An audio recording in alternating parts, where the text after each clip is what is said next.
ఆకివీడులో జరిగిన సంఘటన గురించి మనం మాట్లాడదాము. మనందరికీ తెలిసిందే.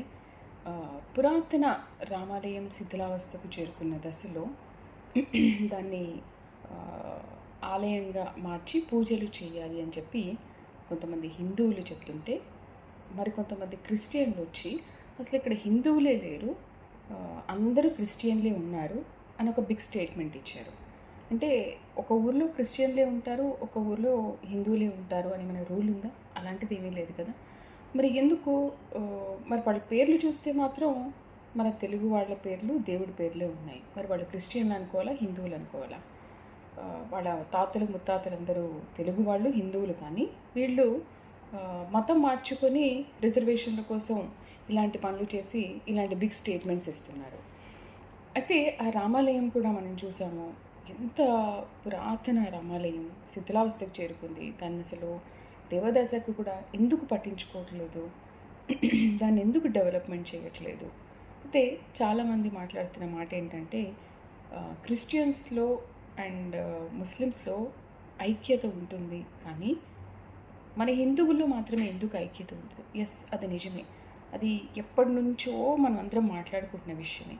మన హిందువుల్లో మాత్రమే ఈ ఐక్యత ఎందుకు ఉంటుందో. వాళ్ళకి ఏదైనా చిన్నది జరిగినా, వాళ్ళ ఆలయం దగ్గర ఏదైనా చిన్న ఇష్యూ జరిగినా చాలా పెద్ద గొడవ చేస్తారు అందరూ కలిసి. మరి మన హిందూ దేవాలయం శిథిలావస్థకు చేరుకుంటే, అక్కడ పూజలు కూడా చేయలేకపోతుంటే, అక్కడ గుడి కట్టడానికి కూడా వీలు లేదని చెప్తుంటే, మనం ఎందుకు వాళ్ళ మీద ఫైట్ చేయము? మనకు ఆ రైట్స్ లేవా? అంటే వాళ్ళు వచ్చి మనల్ని అడుగుతుంటే మనం ఎందుకు వాళ్ళని అడగము? అసలు హిందువులుగా పుట్టి చాలా సిగ్గు చేయడం అనిపిస్తుంది ఇలాంటి విషయంలో. మన హిందువులు ఎందుకు ఐక్యంగా ఉండి వీటి మీద పోరాటాలు చేయరు, ప్రభుత్వానికి రిక్వెస్ట్ చేయరు?